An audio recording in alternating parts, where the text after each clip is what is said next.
लिए आगे आना पड़ेगा। जब थाना प्रशासन, कानून अधिकारी, डीएम, एसडीएम, मुख्यमंत्री नहीं न्याय दिला पाएंगे, नहीं आप लोग। हाँ बताइए, वो कल फिर छूट के आएगा, फिर यहीं रहेगा, फिर यहीं रहेगा, मेरी बच्चियों को तंग करेगा, उनको भी मारेगा। मेरी प्रॉपर्टी लेना ही उसका मुख्य उद्देश्य था। इस घर पे मुकदमा किया था, मेरे पूरे मकान पे। कोई नहीं सुनने वाला साहब, सॉरी, अब ज्यादा बात नहीं कर पाऊंगा। इस दर्द की पीड़ा में क्या कहा जाए, लेकिन इतना तो जरूर संदेश आप लोग देखिए हमारे चैनल के माध्यम से। इस पिता को अभी तक कोई न्याय ना मिला है, ना न्याय मिलने की कोई उम्मीद दिख रही है। और ये पिता जो है इसी तरीके से अगर घुट घुट करके मर गए तो आप लोग समझिए कि ये बददुआएं जो है पूरे देश की बददुआएं होंगी उन सभी अधिकारियों को। सभी अधिकारी जिम्मेदार होंगे जिन्होंने झूठा झूठा आश्वासन दे करके यहाँ से चले गए।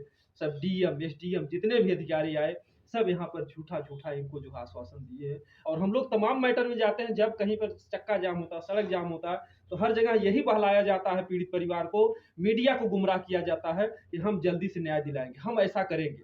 लेकिन जब बात ठंडी होती है, जितना ही वो चाहते हैं धीरे धीरे मैटर पुराना हो जाए, घाव ठंडा हो जाए, इसके बाद। लेकिन इनका घाव थोड़ी ठंडा होगा, जिन्होंने अपने बेटे को खोया, जिनका पूरा भविष्य खत्म हो गया, जिनका पूरा संसार उजड़ गया, पूरे दुनिया का, देखने वालों का, अधिकारियों का भले ही दिल दिमाग ठंडा हो जाए, लेकिन इस पिता की आग कभी ठंडी नहीं होगी जब तक श्वास रहेगी इसमें।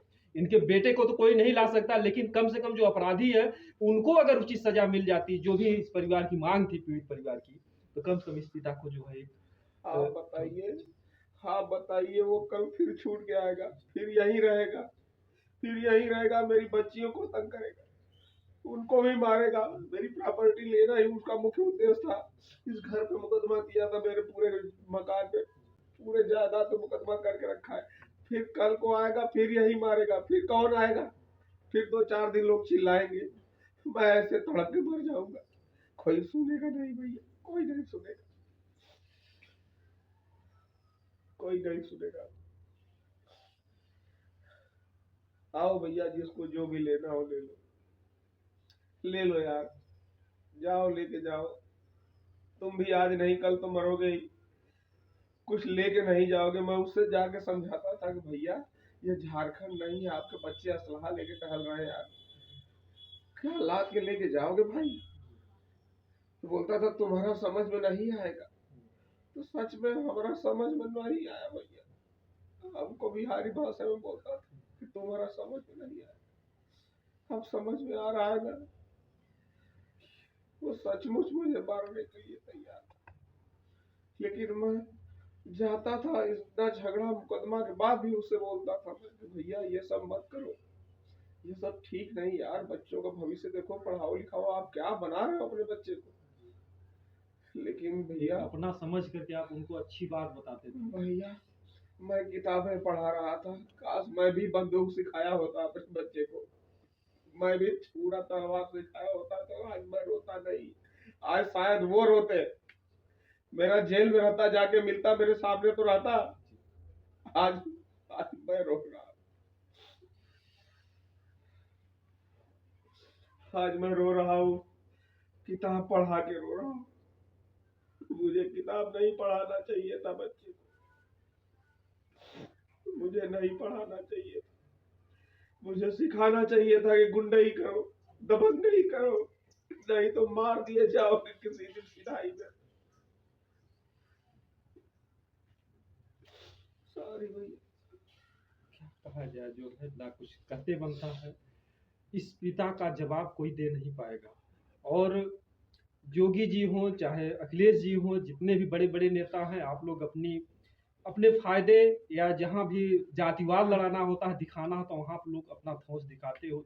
लेकिन आज यहाँ पर जो है ऐसी दुखद घटना में क्या योगी जी का नहीं फर्ज है? वो भी तो आ सकते हैं, उनकी सरकार है, जनता जो है सबकी होती है। और अखिलेश जी आप भी जो है, जब इलेक्शन बीत गया, हल्ला हुआ, हेलीकॉप्टर उतरने वाला है कि मतलब जगह की सफाई होगी, तमाम तरीके से बातें हुई, लेकिन अभी तक आप लोग किस चीज का इंतजार कर रहे हो कि पिता जब मर जाएगा तब फिर उसके बाद आओगे आप लोग? देखिए खाना पीना सब कुछ कल से छूट गया है। कल की बातों से अब तक तो पिता को जब भी हम लोग देखते थे या दिखाते थे या आते थे, एक हौसला होता था कि हम जंग जीतेंगे, लड़ाई हम करेंगे। लेकिन कल से ये पिता बिल्कुल पूरी तरीके से टूट गया है और कहते हैं कि देरी से मिला हुआ न्याय भी न्याय नहीं होता है। क्योंकि जो है निर्भया के साथ जब उतनी बड़ी घटना हुई, 7-8 साल लग गए उनको जो फांसी के फंदे तक पहुंचाने में। वो माँ इतने दिन तक इंतजार की, कैसे जो न्याय तो मिला लेकिन 8 साल लग गए। तो इसीलिए जो है क्राइम आए दिन भी बढ़ता है, आए दिन चाहे बेटियां हो चाहे बेटा हो, कोई किसी को भी मारने में डरता नहीं।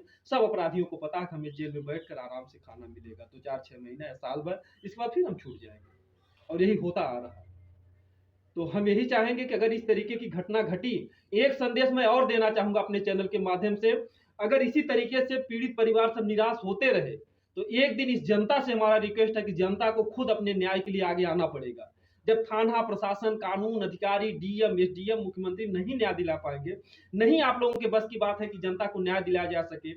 और कहते हैं कि कानून जो है सबूत पर चलता है, क्या इससे भी बड़ा कोई सबूत चाहिए कि माँ के सामने उसका अलग हो गया? इसमें किसी सबूत की या किसी गवाह की कोई जरूरत है? किसी को किसी प्रमाण की कोई जरूरत है? जब सारे सबूत है तो इसके बाद भी जो है इतना लेट, इतना विलंब क्यों हो रहा है? तो ऐसे में अगर इसी तरीके से पीड़ित रही जनता, तो आप जानते हैं कि जनता जनार्दन होती है, जनता ही सरकार बनाती है। तो एक ना एक दिन अगर जनता इसी तरीके से टूटती रही तो एक दिन जनता को न्याय के लिए आगे आना पड़ेगा। ना कोई पुलिस बुलाएगा, ना फोर्स बुलाएगी, जनता खुद अपना न्याय कर लेगी, तुरंत कर लेगी। यही कहीं कहीं से जनता का भी भय रहता कि अभी हम कुछ अपने से करेंगे, कहेंगे कानून हाथ में ले रहा है। तो इसी तरीके से अगर पिता टूटते रहे, इसी तरीके से समाज में आए दिन अगर सोशल मीडिया के माध्यम से ऐसे संदेश जाते रहे, गरीबों को न्याय नहीं मिल रहा है, नहीं मिल रहा है, तो कभी ना कभी जनता के एकजुट हो करके ऐसे अपराधियों को समाज से निकालना होगा, भगाना होगा, तभी गरीब जी पाएंगे। नहीं तो इस तरीके से लाल भी जाएगा, अपना लोग खोएंगे, बाकी जो परिवार वो भी तड़प तड़प करके मर जाएंगे। और मैं कहूंगा कि जिनको भी हमारा लगता है कि हमारा वीडियो समाज हितैषी है, देश हितैषी है, इस पिता के दर्द को दिखाई दे रहा है, कि इस वीडियो को इतना शेयर करो कि देश की जनता जान जाए कि आज अनुराग यादव को क्या न्याय मिला, क्या न्याय नहीं।